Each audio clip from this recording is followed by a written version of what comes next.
हम शेख साकिब रहमान IITians लोग के लिए एक प्रोजेक्ट तैयार किए हैं। शायद वो लोग बना पाए।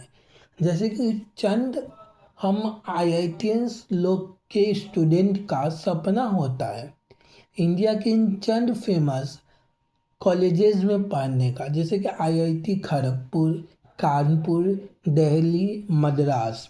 इन सब में पढ़ने वाले स्टूडेंट से मेरा ये गुजारिश है कि वो ये प्रोजेक्ट बना पा सकते हैं कि नहीं। जैसे कि मेरा प्रोजेक्ट ये है, एग्जाम्पल के तौर पे हम बताते हैं।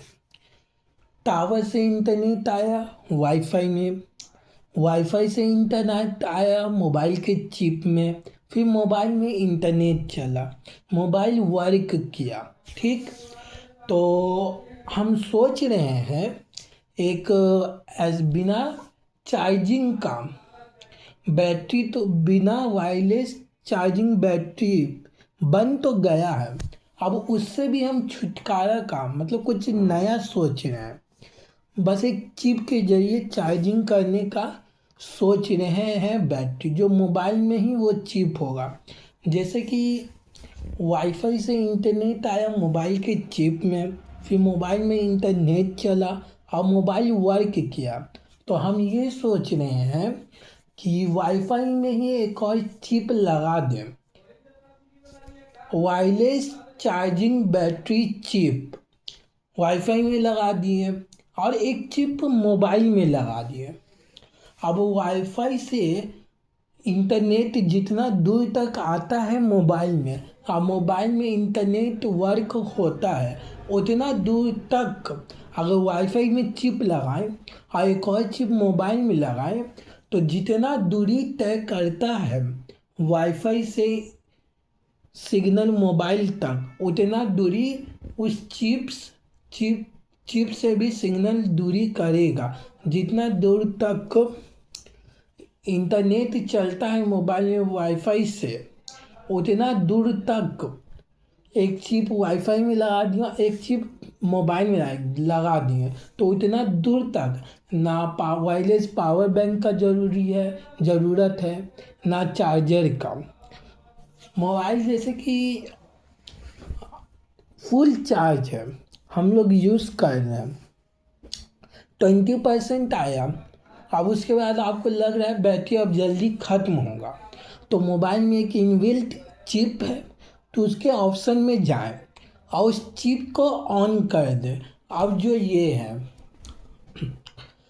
वाईफाई में जो चिप है, वायरलेस बैटरी चार्जिंग चिप, वो ऑन हो जाएगा। अब वो इंटरनेट भी वाईफाई से आया मोबाइल में, एक चिप में इंटरनेट वर्क हो रहा है। अब फिर एक और सेंसर आया मोबाइल के एक चिप में, वायरलेस चिप में, जिससे बैटरी खुद ब खुद ही चार्ज होने लगेगा। तो ये वायरलेस, पहले तो अब चार्जर ख़त्म किया गया, उसके बाद वायरलेस पावर बैंक लाया गया। अब हम सोच रहे हैं वायरलेस पावर बैंक को भी ख़त्म करने का। अब ये तो घर का बात हो गया, अब हम लोग सोच रहे हैं घर से बाहर का। जैसे कि जियो का टावर है, वहाँ से डायरेक्ट इंटरनेट आया तुम्हारे मोबाइल में। ठीक, तो जियो के टावर में एक डिवाइस में एक और चिप लगा देना चाहिए। ठीक, जो चिप मोबाइल में है, जिसे वाईफाई से दो सिग्नल आया, पहला एक इंटरनेट के लिए आया, चिप में इंटरनेट चला, दूसरा सिग्नल आया, बैटरी चार्ज हुआ, फिर इंटरनेट चला, मोबाइल वर्क किया। तो वैसा ही अगर ये तो घर का हो गया, अगर घर के बाहर मोबाइल ले जाते हैं तो डायरेक्ट जो टावर से सिग्नल आता है मोबाइल के चिप में और इंटरनेट चलता है, मोबाइल वर्क होता है, वैसा ही उस टावर में चिप होगा, डायरेक्ट वहाँ से सिग्नल आएगा मोबाइल में और मोबाइल चार्ज होगा। तो चार्जर था तो चार्जर को हटाया गया, पावर बैंक लाया गया। अब पावर बैंक को भी हटा दिया जाए। अब wireless charging battery chip available करना चाहिए, इन्वेंट। अब ये हम सारे इंडिया के IITians से गुजारिश कर रहे हैं, अपना राय मशवरा करके कमेंट करने हमको ये सही सोचे हैं कि नहीं हम, और ये इन्वेंट हो पाएगा कि नहीं। क्योंकि घर में तो इन्वेंट हो ही जाएगा, क्योंकि घर में वाईफाई लगा है, वहाँ से इंटरनेट आया मोबाइल के चिप में, मोबाइल में इंटरनेट चला, मोबाइल वर्क किया। बैटरी 20% आया, ख़त्म होने लगा बैटरी, तो वाईफाई में एक चिप है और दूसरा चिप मोबाइल में है। फिर एक और सिग्नल आया तो उस सेंसर के थ्रू से बैटरी चार्ज हुआ। ये हो सकता है, लेकिन घर के बाहर का हम नहीं सोच पा रहे, क्योंकि उसका लेंथ बहुत होगा। लेंथ, टावर बहुत ऊंचाई में होता है, वहाँ से सिग्नल मोबाइल के सेंसर में आ पाएगा कि नहीं आ पाएगा ये हमको नहीं मालूम।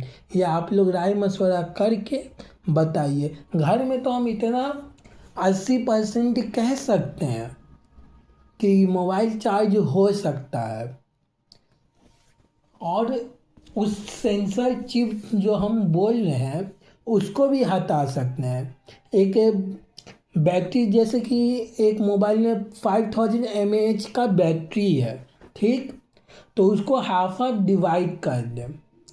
रूम टर्म, जैसे कि मोबाइल यूज़ कर रहे हैं, 20% बैटरी आया तो एक बटन दबाएं, दूसरा बैटरी चार्ज हो रहा है, इन्वायरमेंट टेम्परेचर से दूसरा बैटरी चार्ज हो रहा है और दूसरा बैटरी से मोबाइल चला रहे हैं। अब ये एक और बैटरी हम ईजाद किए हैं जो इन्वायरमेंट टेम्परेचर वे सेंसर के थ्रू चार्ज होगा बैटरी। एक बैटरी ख़त्म हुआ, वो इन्वायरमेंट टेम्परेचर सेंसर के थ्रू चार्ज होगा और दूसरा यूज़ कर सकना है।